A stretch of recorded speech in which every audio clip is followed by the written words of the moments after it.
Isang tahimik na gabi nang biglang maramdaman ng isang babae na maaring hindi niya tunay na asawa ang lalaking nakahiga sa kanyang tabi. Dahil ang kanyang totoong asawa ay hindi kailanman humihiling na magyakapan bago matulog at palaging seryoso. Ngunit ngayong gabi, ang lalaking ito ay naghuhugas pa ng mga pinggan. Doon lalong lumalim ang kanyang hinala. At tama nga siya, sapagkat ang kanyang tunay na asawa ay namatay sa isang car accident isang araw lamang ang nakalipas. Nagkataon naman na ang lalaking nabangga nito ay may kaparehong pangalan. Ngunit ang lalaking iyon ay nagtamo lamang ng maliit na pinsala. Subalit nang dumating sa ospital ang mga anghel na kumukuha ng mga kaluluwa, nagkamali sila at ang kaluluwa ng ibang lalaki ang kanilang nakuha. Nang kalaunan ay mapagtanto nila ang pagkakamali at ibalik ang kanyang kaluluwa, natuklasan nilang ang kanyang tunay na katawan ay nasunog na. Dahil sa matinding pagsisisi, inilagay ng anghel ang kanyang kaluluwa sa katawan ng mayamang lalaki na may kaparehong pangalan at kasalukuyang inihahanda para sa kanyang libing. Nang biglang magising ang mayamang lalaking iyon,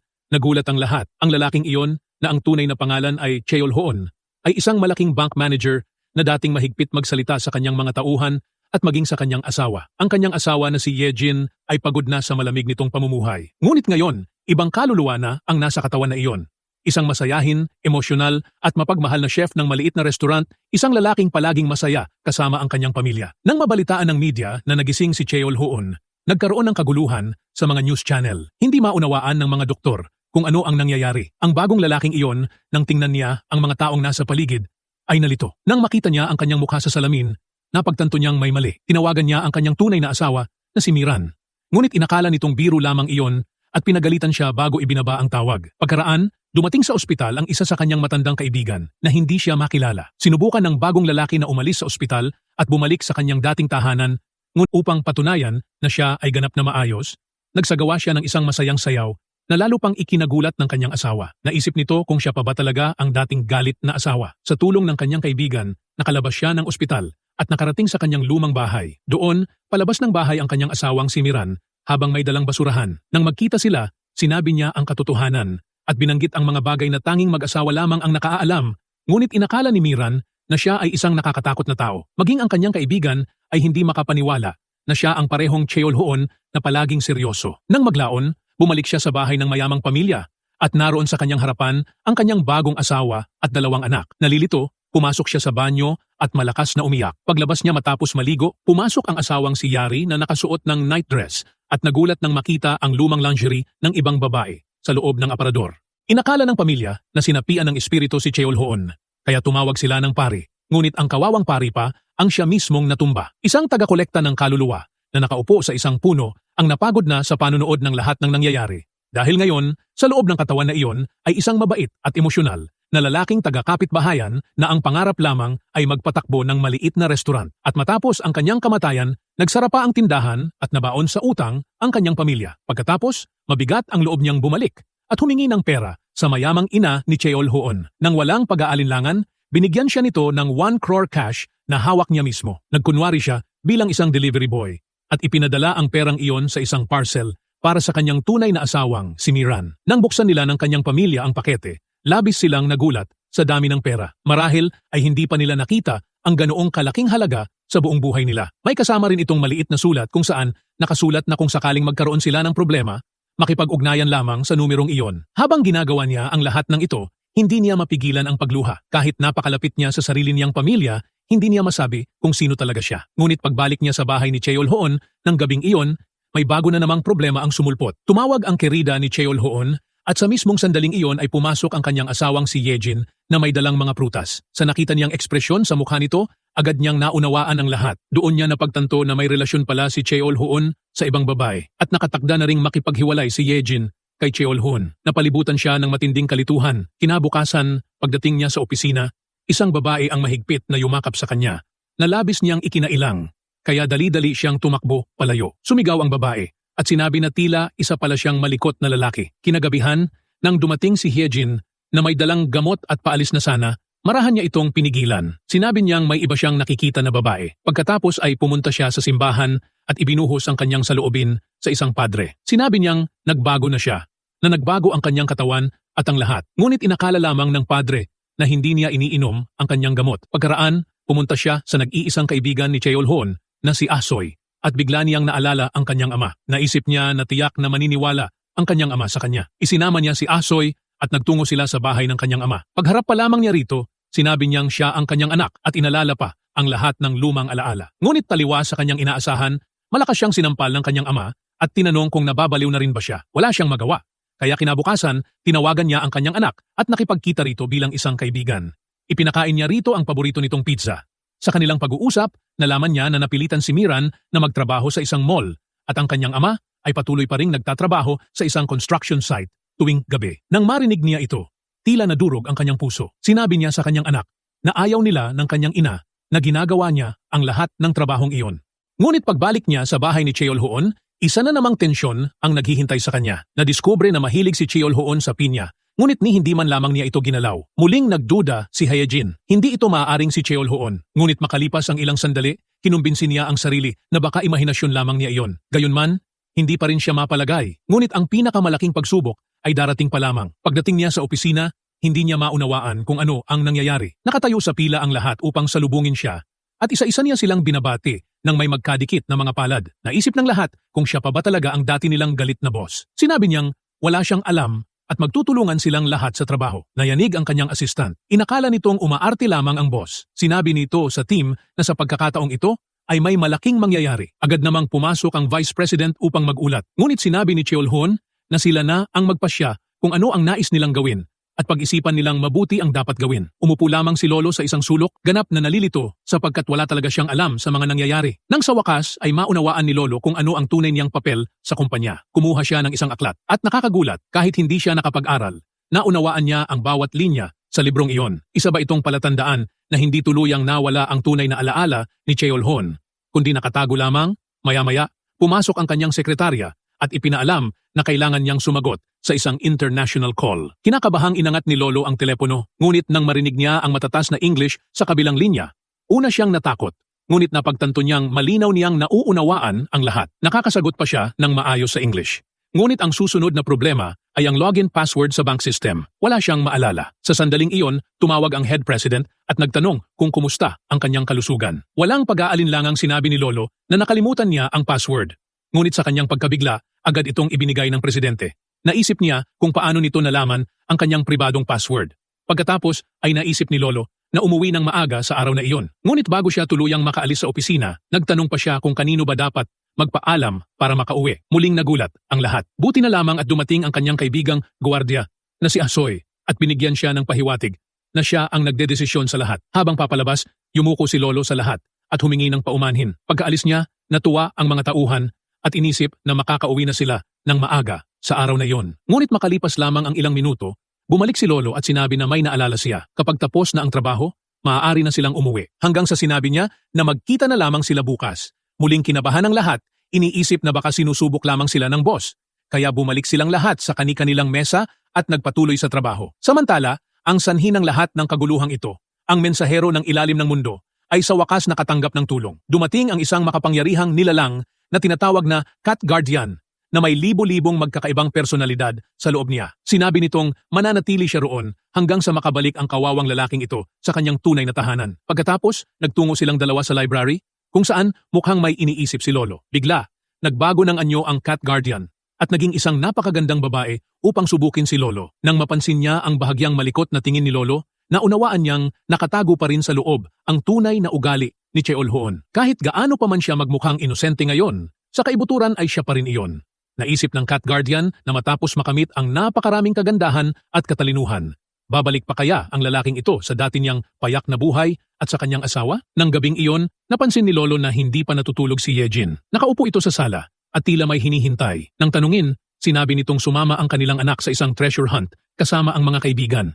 Ngumiti si Lolo at sinabing huwag mag-alala, sapagkat ganoon talaga lumalaki ang mga lalaki. Nagulat si Hyejin at tinanong kung hindi ba siya papagalitan ngayon. Tiningnan niya ito ng may lambing at sinabi na hindi siya pinalaki ng kanyang ina ng mag-isa. Pagsapit ng hating gabi, nakita ni Lolo na nakatulog si Hyejin sa sofa. Tahimik siyang pumasok sa loob, kumuha ng kumot at marahang tinakpan ito ng may pagmamahal. Sa unang pagkakataon matapos ang napakaraming taon ng kanilang pagsasama, naramdaman ni Hyejin na tunay siyang inaalagaan ng kanyang asawa. Sa sandaling iyon, tuluyan siyang natunaw sa loob. Palihim na tumutulong si Lolo sa pamilya ni Miran nang walang hinihinging kapalit. Kaya isang araw, tumawag si Miran dahil nais niyang maunawaan kung bakit may isang bank manager na nakasuot ng damit pang ospital ang pumunta sa kanilang bahay at bakit siya tinawag nitong asawa. Wala siyang masabi kaya nagsinungaling siya at sinabing may sakit siya at nagkaroon ng kalituhan sa isipan. Inisip ni Miran na baka isa siyang pasyenteng may problema sa pag-iisip. Pagkatapos ay tinanong nito kung ano ang koneksyon niya sa kanyang asawa. Gumawa si Lolo ng isa pang kwento at sinabing minsan ay magkasama silang bumili ng lottery ticket. Nang dumating ang premyo, tumakas siya dala ang pera. Ngunit nang marinig niyang namatay ito sa isang aksidente, nakaramdam siya ng guilt kaya ibinalik niya ang pera. Ibinahagi rin ni Miran ang kanyang damdamin at sinabing labis niyang namimiss ang kanyang asawa. Isang alanganing linya ang biglang lumabas sa bibig ni Lolo. Tila malalim nga ang sakit ng manager na ito. Kahit pagbalik niya sa opisina, nakatuon pa rin ang isip ni Lolo sa kanyang tunay na pamilya. Maya-maya, may tumawag na guro mula sa paaralan. Ipinaalam na binubuli ang anak ni Cheol Hoon. Sa una ay tila wala siyang interes. Ngunit nang marinig niyang ang batang babaeng nananakit sa kanyang anak, ay walang iba kundi ang sarili niyang anak. Namutla ang kanyang mukha. Sa totoo lamang, ang anak ni Cheol Hoon ang nagsulat ng bastos na mensahe sa locker ng anak ni Lolo, kaya ito nagalit at nasuntok siya. Ngunit hindi nag-isip si Lolo at inako ang buong sisi sa sarili niyang anak upang maprotektahan ang kanyang anak na babae. Nang makita iyon, maging si Yejin ay nagulat. Pinapagalitan niya ang sarili niyang anak, ngunit ipinagtatanggol ang ibang babae. Kalaunan, nagsimulang makaramdam ng kakaibang emosyonal na koneksyon ng anak ni Lolo sa kanya kahit hindi sila tunay na magkakilala. Dahil ang bawat salitang binibitawan niya ay nagpapaalala sa kanya ng kanyang namayapang ama. Lalong nalito si Hyejin. Kahapon lamang ay tila wala siyang pakialam nang sabihin niyang 2 araw nang hindi umuuwi ang kanilang anak. Ngunit ngayon ay sobra ang kanyang emosyon para sa anak ng iba. Patuloy na lumaki ang sakit at pagkalito sa loob niya. Sa sandaling iyon, napagtanto ni Lolo na unti-unti nang naaangkop sa kanyang isipan ang ilang gawi ng bagong katawan. At ang mas nakakagulat, dahan-dahan ding nagigising ang orihinal na personalidad ni Cheol Hoon. Kinabukasan, upang maabot ang kanyang insurance target, naisip ni Miran na magbenta ng policy sa kaibigan ni Cheol Hoon. Ngunit habang pinupunan niya ang form, biglang nabanggit ni Lolo nang hindi namamalayan ang kanyang ID number. Nabigla si Miran sapagkat iyon ang numero ng kanyang asawa. Pagkatapos ay napansin niya na sa opisina ay may parehong halaman na paborito ng kanyang asawa. Nang suriin niya ang database, nakasaad doon na naaksidente ang lalaking iyon at ang petsa ay eksaktong kapareho ng araw ng aksidente ng kanyang asawa. Habang nanonood si Miran ng isang interview sa telebisyon at napansin ang isang maliit na gawi ng lalaking iyon, isang bagay na tanging ang kanyang asawa lamang ang gumagawa, tuluyan siyang nabigla. Naalala niyang sa araw ng aksidente ng kanyang asawa, ang lalaking ito ang pumunta upang makipagkita sa kanya. Maaari kayang siya nga ang kanyang asawang nagbalik? Ng gabing iyon, habang pinatutuyo ni Hyejin ang kanyang buhok matapos maligo, napatingin si Lolo sa kanya at sandaling natulala sa kanyang kagandahan. Nang mapansin ni Hyejin ang kanyang titig, namula ito at agad na nagtago sa ilalim ng kumot. Isang munting papuri mula kay Lolo ang lalo pang nagpagulo sa kanyang damdamin. Habang nakahiga silang dalawa sa iisang kama, nagsimula silang magbalik tanaw sa kanilang mga lumang alaala. Ang una nilang pelikula, ang unang halik, at lahat ng alaala ay tila naging sariwa muli. Dahil sa kuryosidad, tinanong ni Lolo kung ganoon ba talaga siya kahalaga sa kanya. Upang maibalik ang kanyang mga alaala, dinala siya ni Hyejin sa lahat ng lugar kung saan sila unang nag-date. Ngunit sa isipan ni Lolo, ang mga sandaling kasama si Miran lamang ang patuloy na lumilitaw. Hindi bumabalik sa kanya ang tunay na alaala ni Cheol Hoon. Sa katunayan, namatay na sa isang car accident ang tunay na asawa ni Hyejin.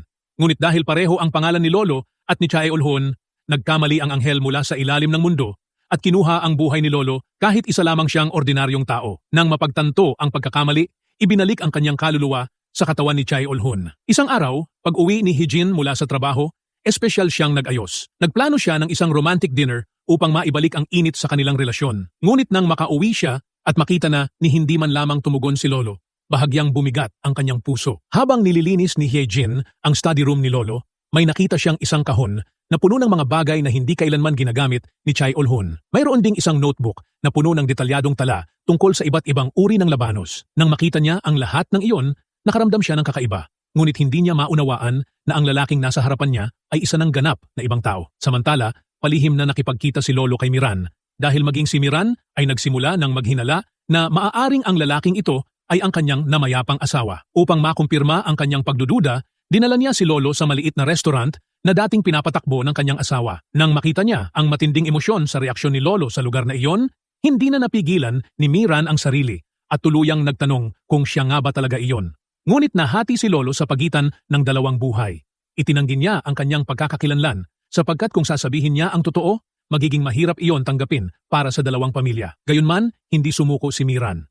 Dinala niya si Lolo sa kanilang bahay, kung saan kusa nitong nasabi sa kanyang ama na huwag nang magtrabaho ng sobra. Nang makita nilang alam ni Lolo kahit ang pinakamaliit na detalye tungkol sa kanilang tahanan, labis silang nagulat. Ngunit itinago pa rin niya ang kanyang tunay na pagkatao. Hindi pa rin tumigil si Miran. Nagpasya siyang makipagkita sa ina ni Choi Olhoon. Sa kanilang pag-uusap, lalo lamang tumibay ang kanyang hinala dahil sa mga sagot ng ina. Naging emosyonal ang kanyang puso na para bang kumbinsido siyang tunay na nagbalik ang kanyang asawa at nakatayo sa kanyang harapan. Pagkatapos ng kanilang pag-uusap, tahimik siyang umalis. Ngunit hindi niya alam na unti-unti nang nararamdaman ni Lolo ang malalim na koneksyon sa katawan ni Choi Olhoon. At ngayon, maging ang tunay na alaala ni Choi Olhoon ay nagsisimula ng bumalik sa kanyang isipan. Dahan-dahang naalala ni Lolo ang lahat ng alaala ni Choi Olhoon. At nang maalala niya kung gaano kalamig at walang emosyon ang naging buhay nito kasama ang asawa, nakaramdam siya ng guilt sa kaibuturan ng kanyang puso. Ngunit isang bagong problema ang sumulpot dahil sa pagbabago ng ugali ni Choi Olhoon na ngayon ay puno ng pagmamahal at kababaang loob, bumagsak ng husto ang performance ng bangko. Nagpasya ang management na alisin siya at magtalaga ng bagong chairman. Ngunit ang mga taong dati ay galit sa kanya ay ngayon ay sumusuporta na sapagkat nakuha ni Lolo ang kanilang mga puso. Pagkatapos ay bumalik si Lolo sa opisina at pinatugtog ang paboritong kanta ni Choi Olhoon. Sa sandaling ipinikit niya ang kanyang mga mata at damhin niyon, sa loob lamang ng ilang segundo ay tila bumalik ang dating anyo ni Choi Olhoon. May kumpiyansa siyang naglakad sa harap ng lahat at umalis sa bangko na para bang nakapagpasya na siya. Nang makipagkita siya sa kanyang boss, bumalik ang kanyang dating asal at ang kanyang makapangyarihang presensya ay ikinagulat maging ng kanyang boss. Kasabay nito, biglang nagkasakit ng malubha ang biyenan ni Miran dahil sa acute pneumonia. Sa pagmamadali, tinawagan niya si Choi Olhoon. Nang sabihin ng doktor na kailangan ng pirma ng isang kapamilya, agad na humakbang si Choi Olhoon nang hindi nag-iisip. Sa sandaling iyon, tuluyan nang naniwala si Miran na ang lalaking ito ay tunay ngang kanyang asawa. At nang sabihin ni Choi Olhoon sa kanyang ama na alagaan ang sarili at magpahinga na, tiningnan lamang siya nito nang walang bakas ng pagtataka. Doon tuluyang inihayag ni Lolo ang kanyang tunay na pagkakakilanlan sa harap ng lahat at sinabi na aayusin niya ang lahat at babalik siya agad. Ngunit tumanggi ang ama. Sinabi nitong huwag na siyang bumalik ngayon. Sa unang pagkakataon sa kanyang buhay ay may ibinigay na magandang pagkakataon sa kanya. Kaya dapat manatili siya sa bago niyang tahanan. Kung babalik siya, magiging hindi makatarungan iyon para sa bagong pamilyang ito. Narinig ni Miran ang lahat mula sa likod ng pinto. Naunawaan niyang iniisip lamang ng ama ang pinakamabuti para sa kanyang anak. Ngunit nadurog pa rin ang kanyang puso. Tinanong niya si Lolo kung bakit hindi niya tinanggap ang kanyang pagkakakilanlan noong araw na iyon. Sumagot si Lolo na ngayon ay taglay na niya ang alaala ng dalawa, ang sarili niya at ang kay Choi Olhoon. Humingi siya ng kaunting panahon upang ayusin ang lahat at saka babalik. Lalong sumiklab ang galit ni Miran. Ngunit wala siyang maisagot. Kinagabihan, tahimik na tinutupi ni Hejin ang mga damit ni Lolo nang biglang tumunog ang telepono nito. Sa screen ay nakasulat ang wife calling. Napatingin siya sa paligid at nakita niyang ang sarili niyang telepono ay nasa ibabaw pa rin ng dressing table. Pinilit niyang maging kalmado at sinagot ang tawag. Mula sa kabilang linya ay may isang boses na nagsalita. Pagkarinig niya sa boses na iyon, namutla ang kanyang mukha. Agad niyang tinawagan ang numero ni Lolo at nakita niyang sa contact list nito ang pangalan ni Hejin ay nakasave bilang lady sa halip na wife. Doon niya naunawaan ang lahat. Ngunit wala siyang sinabi. Tahimik niyang ibinalik ang telepono na parang walang nangyari. Ngunit hindi siya nakatulog buong gabi. Patuloy na gumugulo ang kanyang isipan. Siya pa ba talaga ang kanyang asawa? O ibang tao na? Matapos ang lahat ng araw na magkasama sila at ang lahat ng pagmamahal na iyon, kasinungalingan ba ang lahat? Gayunman, hindi pa handa si Hejin na tanggapin ang katotohanan. Pinunit ng masasakit na alaala ang kanyang puso at sa galit ay lumabas siya ng silid at pumunta sa sala kung saan siya nanatiling nakayakap sa sarili sa isang sulok magdamag. Hindi rin nakatulog si Lolo ng gabing iyon. Paulit-ulit niyang iniisip kung may landas ba, kung saan walang masasaktan sa dalawang pamilya. Ngunit sa kabilang panig, nakapagpasya na si Miran. Ngayon, babawiin niya ang kanyang asawa, anuman ang mangyari. Kinabukasan, tinanong kung nasaan si Lolo. Nalaman niyang kasalukuyan itong nasa isang promotional event sa supermarket ni Hyejin. Malapit nang matapos ang gawain ni Lolo, ngunit napansin niya na may kakaiba sa mukha ni Hyejin. Pagharap niya, naroon din si Miran. Naging awkward ang sandali. Magkaharap ang dalawang babae at ramdam ang tensyon sa hangin. Lumapit si Miran at sinabi na sabay-sabay silang maghahapunan ngayon. Hindi rin nagpatalo si Hejin at agad namang sinabi kay Lolo na magtanghalian sila ngayong araw. Naiipit sa gitna ang kawawang Lolo. Nalilito at bahagyang kinakabahan si Lolo. Isang kasamahan ang nakaunawa sa sitwasyon at nagmungkahi na sabay-sabay na lamang silang magtanghalian. At doon nagsimula marahil ang pinakakomplikadong tanghalian sa kasaysayan. Dahil sa kuryosidad, nagtanong ang isang kasamahan kung ano ang relasyon niya sa dalawang babae. Ni isa sa kanila ay hindi binigyan ng pagkakataon ang isa upang magsalita. Lalong nataranta si Lolo at nagsinungaling na may mahalaga siyang trabaho sa bangko. Kaya dali-dali siyang umalis. Ngunit pag-upo pa lamang niya sa sasakyan, dumating ang mensahe ni Hyejin. At bago pa siya makasagot, sumunod naman ang mensahe ni Miran. Tuluyang naguluhan si Lolo. Sa magkabilang panig ay may pagmamahal, guilt at responsibilidad. Sa bahay, nagluluto si Miran ng paboritong pagkain ng kanyang asawa at sinabi sa kanyang biyenan na uuwi ito para sa hapunan ngayong gabi. Samantala, sinabi rin ni Hyejin sa kanyang biyenan na isama muna ang mga bata dahil siya ang maghahanda ng hapunan. Nag-ayos ang dalawang babae sa kani-kanilang paraan, nagsuot ng magagandang damit, nag-make-up at naghintay. Sa wakas ay nakapagpasya rin si Lolo.